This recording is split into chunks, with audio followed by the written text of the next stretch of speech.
Hi there, my name is Monika and welcome to Guru Grit, a place for learning and creating together because, as I believe, everyone deserves to know how the world really works. So let's get into it. If you're interested in knowing more, I have a TikTok with lots of content on there. I go live there often. I look forward to expanding things as we go on. 5 people have written me so far asking if I had a Patreon, so I'm in the process of making that.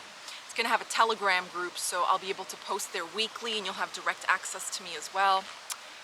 But until then, I wanted to address something that I feel is very important, that people ask a lot in private. So publicly they can comment like, I really want this or I really want that. And then I'll answer them, and then they'll say, well, the reason is, and they'll tell me what happened prior to them asking that question and how just downright awful their experience has been.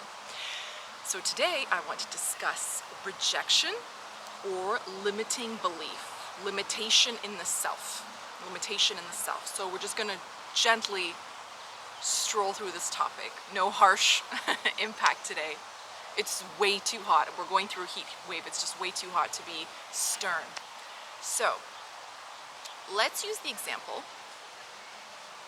of a specific person.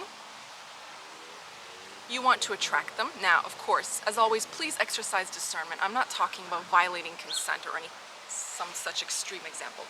But you like someone. And previously, you've let them know that you care about them. In the present, they say, I want nothing to do with you. You're cute. They might condescendingly like pat you on the head and just be like, ha ha ha ha ha. I have a friend who, whenever they're not interested in someone, they would just reply to their text with ha ha ha ha until they just are left alone. So ha ha ha ha, okay? And now you're thinking, but I want to manifest them. But they told me they don't want anything to do with me.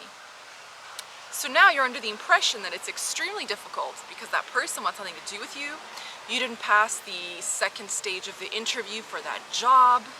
You got declined for a loan at the bank. And now you're a little bit deflated. Now, as Bashar always says, circumstances don't matter, only state of being matters. And of course, Neville Goddard has a lot to say about that as well. I do too. Because those things, those external things, they honestly don't mean anything. There's always another way to what you want. Actually, speaking of bank loans, this is really funny. I applied to my own bank for a student loan. And the young person filling out the application, I guess they didn't like really understand what they were doing. They're very new. They did say they were new, and they must have pressed the wrong thing. And I got declined. So I called them. I was like, "What's this about?" And they were like, "Well, no, because they clicked this instead of that." I was like, "Well, undo it. What are you talking about?" And they're like, "Well, no, we can't." And I thought, that's a bummer. I've really got to hurry. I've got like a month to figure this out.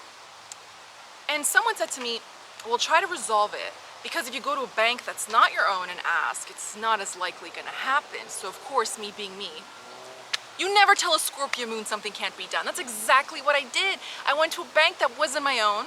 I've never banked there a day in my life. Prior to that, I never even thought of them. I just walked in, made an appointment, went to my appointment, and I said, "Give me money. This is why you should." And they were like, "Cool." And I got it, and I left the old bank. So there's always a way. It doesn't matter if it takes a year or 5 years. You can go to the left of it, to the right of it, above it, under it. You can always make it happen. As long as you're not defeated by what your senses perceive. None of this is real. I know that sounds like far-fetched, but none of this is real anyway, so who cares? Who cares? It's moldable and changeable. There's infinite possibilities. I'm not joking when I say all is possible. Anything is possible. It's possible. So now, that person rejects you, like my bank told me to take a hike, so I told them to take a hike, just respectfully, always. But what happens is, when you observe that rejection letter from your job, your landlord is giving you a hard time, whoever, cell phone company, parent, friend, lover, you absorb that as a limitation, and then you perpetuate its existence, so your manifestation powers, as they were, kind of decrease. If you were to get really good at ignoring reality or certain facets of reality, it would not faze you. Because maybe that job rejects you today, they make an offer to someone else, that person stiffs them, they can call you the next day or a week later and offer it to you. It really does work like that. But this is the thing. This is the thing. When something happens that you don't want it to happen, you react to it. You have a knee-jerk reaction. This is why it's important to make friends with your feelings. Allow yourself to feel. You become less reactive. When I say allow yourself to sit with your feelings, I'm not saying to embrace histrionics and become a hysterical mess every time you stub your toe. I just mean, okay, well, I can cry, but like whatever, who cares? Whether I do or don't doesn't matter. As soon as you give yourself permission, you just release it. You're not as fazed by it. You're like, whatever. And this is it. Because you're always observing, and most of the time, mindlessly, you're just reacting, constantly reacting, and feeding the what-isness of your reality. So if that person says, I can't go on a date this Friday, or I'm not really looking for anyone right now, okay, well, a month later, if you don't react to it very strongly, you're like, okay, well, that sucks, but okay, life goes on. Moving on. I'm just gonna go about my day, gonna have an ice cream or drink something really cold when it's 30 degrees outside, whatever. You just keep living. That doesn't imprint itself on your subconscious. And that way, that person can reach out to you next time, or the next time you ask them out, they're actually game. Or that job is suddenly available, or an even better job is suddenly available. But when you don't accept that you create your own reality through your thoughts, they just run wild. And it is important to have thoughts and feelings in alignment. People say don't create from feelings, but you should. You should be aware. When you're in a bad mood, when you're feeling low, it's going to produce a low thought. Those two have like a party going on, a certain symbiosis. Unless you're really well practiced, you just flex your thoughts alone. Fine. Thoughts can dominate feelings very, very easily, right? But in the interim, while you're learning, just think like, well, what's the point of getting upset over that? It doesn't mean anything. Like Olympic athletes, whether they win gold or not, the fact that they made it to the Olympics, do you have any idea how many times they have been injured in their journey from the first day they ever set foot on a track, on a field, in the gym, whatever, a pool, to getting to the Olympic stage? Probably could not possibly count on all your digits. They don't quit. They just think, okay, an injury is a temporary setback. It's temporary. It does not deter them from their path. They're steady in their focus and in their goal. Honestly, I think more people who are athletes or athletic should start getting into spirituality. They would make amazing teachers. It breeds discipline. Then they do it without even knowing that they do it. They're so focused. They're always accessing that state of flow that we talk about. But it's the same thing.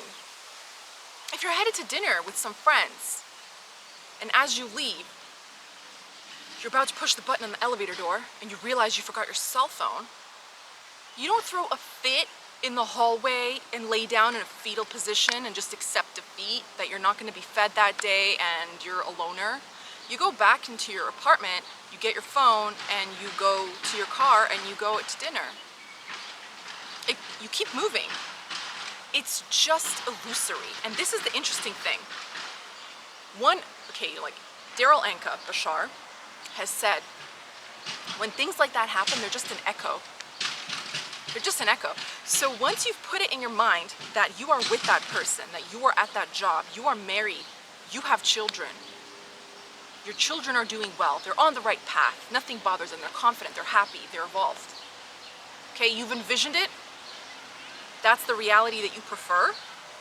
When you get a phone call from your kid doing some bad stuff they should be doing, you get a nagging letter or email from your boss, you get a nasty text from a friend or something, that is just like residual vibration, like on its way out.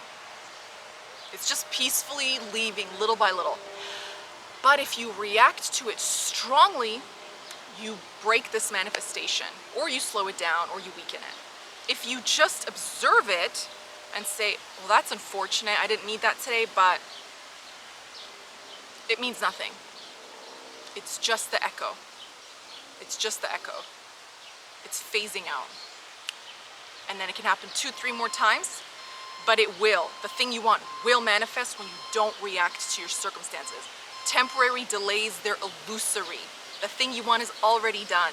So don't fall into the trap of feeling like a failure. Don't fall into the trap of feeling like a loser, that you're lonely, that you're nobody. It's not real. What you want is real, and it's there. So do not acknowledge the circumstances that tell you that they're not interested. Like that money doesn't want you, that car doesn't want you, da-da-da. It's just temporary stuff. Ignore it. You know, we all do it. 9 times out of 10, when you make a perfect cup of coffee or tea in the morning, you take it to your table and you drink it. But sometimes you spill a little. Maybe you burn your tongue. You don't cancel the whole day. You clean up and you finish what you were drinking and you go about your work. You just go about your life. That's it. This is the same thing. It's just a hiccup. It's just a bump. It means nothing. You just ignore it. You're like, oh, what a nuisance. And you keep working and there it is. So hope this helps. Hope it motivates you softly to realize that failure and rejection, feeling low, all those things are temporary states, and you can change into and out of them just as easily as feeling like a winner, feeling overjoyed, feeling loved, whatever you choose, whatever you prefer. It's totally up to you. So go forth and make the life that you want. Thank you for being here with me, and I hope to see you next time. If you'd like to see more, you can go on my TikTok, you can email me or comment here and ask questions, and I'll try to answer as many of them as I can. Thank you, and I wish you a wonderful day.